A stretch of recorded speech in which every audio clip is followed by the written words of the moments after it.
Hi guys. Sure. I saw someone today and it reminds me of the past. Sure.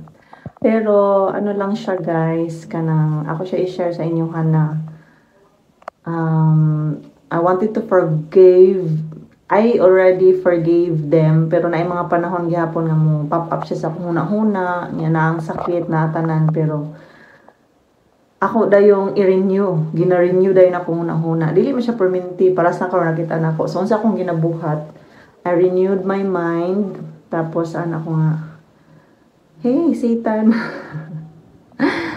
dili na ako nga masuko pa or magselos pa. And it's already past.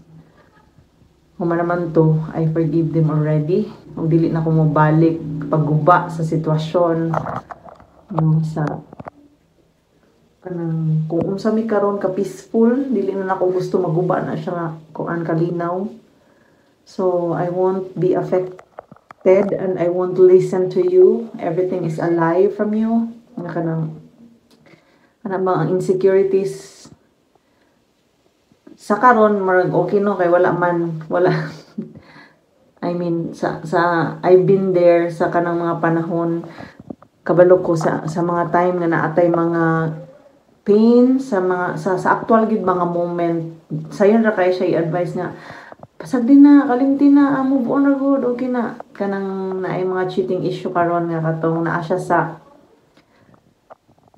na siya bibi nga gamay giapas niya sa cottage wala siguro mo kuan ana pero naay nag-share dayon gwapa kay ang babae tarong kayo ang babae dili siya bayaran tas gibaylo ra siya sa iyang bana nya ingon niyang bana wa man daw nahitabo natulog ra man daw sila sa lodge nya nag-eskwela pa siguro ba ang batan-on mga bata pa sila actually so nag-eskwela niingon daw sa iyang kalib-in wa pa sila nakasal nga sayo daw siya kay na exam so gibiyaan niya iyang anak ug ang iyang asawa tapos na may nakatip nga kanang hala nakita na ko si kuan nagmotor pula ang motor tapos naka-helmet nga na may dauton nga babae nga iyang kaangkas pag may tagdauton kanang dili siya unsa ha daot ang lawas ba ni wangmon ana di man gito ikaw kay na may tattoo nga sexy kaayo so murag bayaran ba ang dating niya so mao to nga nagdali-dali siya og apas dai bisag unsa kalayo nasakpan man gid niya nga naagid sa sulod niya naabdan niya nga nakahubo gyud og bra og panty si Madi. So, yang giguyod, gibiran niyang buhok, ana. So, sa inana ang sitwasyon, sakit yung kaya na siya as in. Kaya actual, wala na hitabo sa kuha ha. Uy, God palayo. God forbid. Palayo sa mga anak. And, na mga issue man sa ako, pero dili ingon anak nga, ingon anak jud na mga actual nga, inana na jud ka worst. No? Pero, kanang feeling bitaw nga, sakit kayo siya, nga ang tanan insecurities, nga, dapat magpagwapa dayon ko karon dayon nya something is wrong with me na gyud kay nganong inani man daghan kay lies nga ginabato ang kaaway nya ani magud ka mo ka inani man jud ka mo na dili ka angayan nga kuan tapos matan-aw ko dayon ka sa imong partner nara gid isa ko ang mali sa iya wala ano man diba pero later on sa ato ang life, no? Mag-reflect ta, daghang kayo og mga kanya-kanya nga mga opinion. Once a cheater, always a cheater. Pag ingon ana na gani ay bulagi na gid na ay napagdugay. Sayo ra jud kay siya ingon, pero what if na may mga anak? Ingon pug ka martyr. Sig pa ka martyr. Uy, sus martyr kay mahadlok man siya kay wala man siya ikabuhi siyang kaugalingon gud. Or na kay kabuhi siyang kaugalingon, malakaw ka tapos ang mga bata anak ito, so dili na siya lalim. And I found out that it's a spirit na gusto moguba sa ato ang family. So, bawat family na ay naka-assign ng mga ang demons, no, ang kaaway, si Satan, siya gipang-assign ng mga alagad niya, mga agent, no, ipangtagtag. Kung dili ta protected, wala ta na belong under sa kanang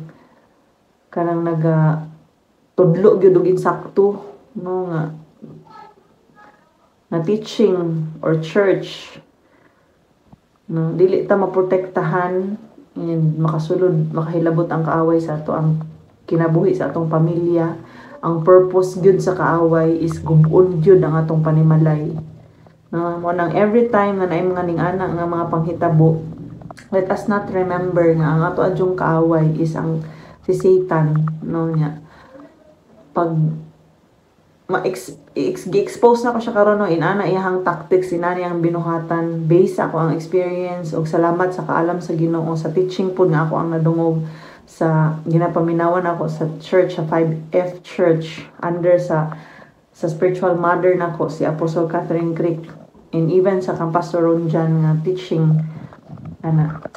So kinahanglan gyud nga ampo taday nya magligon taday, tapos i-renounce kung naay mga kana bitang murag open door sa kaaway nganong naning-ana man ang anyohang family.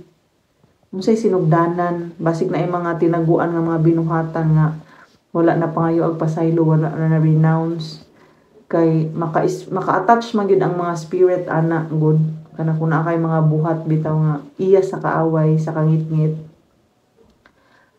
na yung mga spirit attach ana nga mo control sa certain area sa life no sa tao. So sa inyo mag-asawa, since kanang naano man gyud na uban, istoryahan gyud nga kung pwede mga lagad gyud sa Ginoo. Kung dili pa believer ang kauban nimo, ikaw sa imong kaugalingon ning kamot lang jud pugka nga mudut-dut pa jud kag may sa Ginoo, maglig-on ka sa imong kaugalingon kay more na siya ang way nga tantanan ka sa kaaway no, kay submit to God, reject the devil, and he will flee from you. So ang ginabuhat nako pag ingon ana, Lord, bag-o nang binuhat kami as a family, we belong to you. And dili ko masugot Ginoo nga naapay luna ang yawa sa mo kinabuhi, nga na siya control, nga mahilabot pa siya o something. Kung na may mga kuan doorway, I renounce ngon ani kanang mo-pop up sa imong una-una. Nabuhat ninyo, nabuhat nimo, nabuhat baka niya, inyo nang i-renounce, isulti. No, isulti nimo. I renounce hatred. I renounce kanang pagmahay. I renounce kanang pornography, addiction. I renounce kanang hatred. Bisan unsa nga pwede nimo i-renounce. And thank you Jesus sa among family nga ang imuhang anointing na we are protected. And let us believe the word of God. Mulang to, so kanang hatred, kanang pasina, kasuko, kaligot-got, kalagot. Happy na siya guys. Isa bang saon na to, og simba ta, natay gitawag na religion. Nagasimba ta, nagabalik-balik ta, simbahan, nagaserve ta, pinaagi sa music, nga baka sa ministry sa music, naga-preach ba ka, naga-teach ba ka sa mga bata, or asa ka na belong, nagakanta ba ka kay worship leader ka. Pero dili ta ka forgive, dili na to kaya i-reject bitaw ang kaaway niya. Kapaminaw ta per dili na kita. Ito, dili na ako. I am a new creation. Wala na ko'y hatred. In Jesus name ako na nasang ipasaylo. Sa imuhang pagbungat ana, wala na hold ang kaaway sa imuhang life. Sumoto siya ako ang testimony karon, and to God be the glory because He is so able to change lives, to change situation, to change hearts. No, kanang Ginoo ra jud tanan. Kay kung atong i-allow si Lord na mo'y mag-control sa ato ang life, mo'y mong take over sa ato ang mga hearts, sa ato kinatibukan jud ba? No, God is faithful. God is so faithful. So I hope madungog ra siya. Wala ko nagamit atong Boya mic nako, kay lahi nga phone akong gigamit.